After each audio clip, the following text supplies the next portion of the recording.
Hi everyone, welcome back to my channel. എൻ്റെ video നിങ്ങൾ ആദ്യം കാണുകയാണെങ്കിൽ സബ്സ്ക്രൈബ് ചെയ്യുക, ലൈക്ക് ചെയ്യുക, ഷെയർ ചെയ്യുക, കമൻറ്റ് ചെയ്യുക. ഇന്നത്തെ റെസിപ്പി എന്ന് പറയുന്നത് നമ്മുടെ ദോശ അല്ലെങ്കിൽ ഇഡ്ഡലിയുടെ പൊടിയാണ്, ചമ്മന്തി പൊടിയില്ലേ, അതിൻ്റെ റെസിപ്പിയാണ്. സ്റ്റാർട്ട് ചെയ്യാം. ആദ്യം ഒരു പാൻ അടുപ്പത്തോട്ട് വെക്കണം. അതിനുശേഷം ഞാനിവിടെ 3/4 കപ്പ് ഉഴുന്നാണ് ആഡ് ചെയ്തിട്ടുള്ളത്. മുഴുവൻ ഉഴുന്നാണ് ഞാൻ ചേർത്തിട്ടുള്ളത്. അടുത്തതായി മസൂർ ദാൽ അല്ലെങ്കിൽ നമ്മുടെ സാമ്പാർ പരിപ്പ്, അതും കൂടി 3/4 കപ്പ് ആഡ് ചെയ്തിട്ടുണ്ട്. എന്നിട്ട് ഇതിൻ്റെ കളർ ചേഞ്ച് ആകുന്നത് വരെ നമ്മളൊന്ന് മീഡിയം ഫ്ലെയിമിൽ വെച്ച് നല്ലതുപോലെ റോസ്റ്റ് ചെയ്തെടുക്കണം. നമ്മൾ ഉഴുന്നൊരു തരം ഗോൾഡൻ ബ്രൗൺ ആകണ്ട, അതിന് തൊട്ട് മുമ്പൊരു പാകമുണ്ടല്ലോ, ആ ഒരു ഇതാകുമ്പം നമുക്ക് എടുക്കാവുന്നതാണ്. നമുക്ക് കാണാം, ഇതാണ് അതിൻ്റെ പാകം. നമ്മൾ ആ ദാലിൻ്റെ കളർ നല്ലതുപോലെ ചേഞ്ചായി വന്നിട്ടുണ്ട്. ഇതാണ് ഇതിൻ്റെ ഒരു പാകം. അങ്ങനെ അത് നമുക്കൊന്ന് മാറ്റി വെക്കാം. ഇനി അടുത്തതായി അതേ സെയിം പാനിൽ തന്നെ ഒരു 1/2 കപ്പ് അരിയാണ് ഞാൻ ആഡ് ചെയ്തിട്ടുള്ളത്. ഇവിടെ ഞാൻ ചോറ് വെക്കുന്ന അതേ അരിയാണ് ഞാൻ എടുത്തിട്ടുള്ളത്. നിങ്ങൾക്ക് പച്ചരിയും യൂസ് ചെയ്യാവുന്നതാണ്, നമ്മൾ ബസ്മതി റൈസ് യൂസ് ചെയ്യാതിരിക്കുക. പിന്നെ ഒരു കൈ നിറച്ച് കറിവേപ്പില, അതും കൂടി ഇട്ട് നല്ലതുപോലെ ഒന്ന് റോസ്റ്റ് ചെയ്യാം. നമ്മുടെ അരിയൊക്കെ ഒന്ന് വൈറ്റ് കളറായിട്ട് വെള്ള കളറിൽ വരും. അതുപോലെ നമ്മൾ കറിവേപ്പില നല്ല മുരിഞ്ഞ് വരും.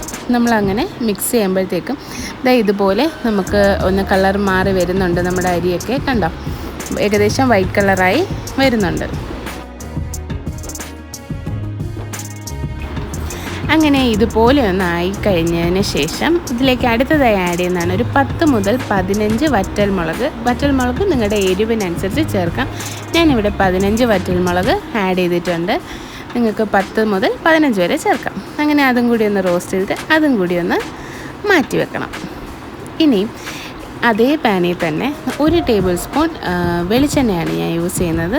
ഇത് ഒരു തുടം വെളുത്തുള്ളിയും കൂടിയാണ്, അതും കൂടി ഇട്ട് നല്ലതുപോലെ ഒന്ന് മുരിഞ്ഞ് കളറ് മാറി വരുന്നത് വരെ റോസ്റ്റ് ചെയ്തെടുക്കാം.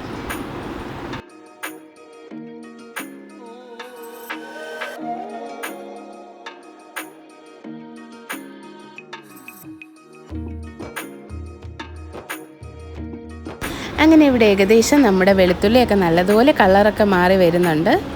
അങ്ങനെ അതും റെഡിയായി. ഇനി നമുക്ക് നമ്മൾ വറുത്ത് വെച്ചിരിക്കുന്ന എല്ലാം ഞാനൊരു പാത്രത്തിലെടുത്തിട്ടുണ്ട്. ഇനി ഇത് നല്ലതുപോലെ ഒന്ന് തണുത്തതിന് ശേഷം മാത്രം നമുക്ക് മിക്സിയിലൊന്ന് പൊടിച്ചെടുക്കണം. കുറച്ചായിട്ട് വേണം പൊടിച്ചെടുക്കാൻ, അല്ലെങ്കിൽ എല്ലാം പൊടിയത്തില്ല. അങ്ങനെ ഇതെല്ലാം തണുത്തിട്ടുണ്ട്. ഇനി ഞാൻ ഇതിലേക്ക് ഒരു 1.5 ടീസ്പൂൺ ഉപ്പാണ് ചേർത്തിട്ടുള്ളത്. ഇനി നമുക്ക് നമ്മുടെ മിക്സറിൻ്റെ ജാറിൽ ഒന്ന് പൊടിച്ചെടുക്കാം. ഞാൻ 2 ബാച്ചായിട്ടാണ് പൊടിച്ചെടുക്കുന്നത്. അങ്ങനെ ഇവിടെ ഞാൻ പൊടിച്ചെടുത്തിട്ടുണ്ട്. നല്ലതുപോലെ ഫൈനായിട്ട് നല്ല പൊടിഞ്ഞ് വന്നിട്ടുണ്ട്. അങ്ങനെ നമുക്ക് അടുത്ത ബാച്ചും കൂടി ഇതുപോലെ പൊടിച്ചെടുക്കാം. നിങ്ങൾക്ക് കാണാം, നല്ല ഫൈനായിട്ടാണ് പൊടിച്ച് വന്നിട്ടുള്ളത്. അങ്ങനെ എല്ലാ ബാച്ചും നമുക്ക് ഇതുപോലെ ഒന്ന് പൊടിച്ചെടുക്കാം. അങ്ങനെ നമ്മളെല്ലാം പൊടിച്ചെടുത്തിട്ടുണ്ട്. ഇനി ഇത് നല്ലതുപോലെ ഒന്ന് മിക്സ് ചെയ്യാം. അതിന് മുമ്പായിട്ട് 1 ടേബിൾ സ്പൂൺ കായത്തിൻ്റെ പൊടിയാണ് ഞാനിവിടെ ഇട്ടിട്ടുള്ളത്. കായപ്പൊടിയും കൂടി ഇട്ടിട്ട് നല്ലതുപോലെ മിക്സ് ചെയ്ത് തണുത്തതിന് ശേഷം മാത്രം നമുക്കൊരു എയർ ടൈറ്റ് ആയിട്ടുള്ള കണ്ടെയ്നറിൽ അടച്ചു വെക്കാവുന്നതാണ്. ഇത് കുറേ നാൾ കേടുകൂടാതെ ഇരിക്കും. നിങ്ങൾക്കറിയായിരിക്കും. ആവശ്യത്തിന് എടുക്കുക, എണ്ണയിൽ മിക്സ് ചെയ്യുക, കഴിക്കുക. അങ്ങനെ ഈ വീഡിയോ ഇഷ്ടമായെങ്കിൽ ലൈക്ക് ചെയ്യുക, ഷെയർ ചെയ്യുക, സബ്സ്ക്രൈബ് ചെയ്യുക, കമൻറ്റ് ചെയ്യുക. Thank you for watching.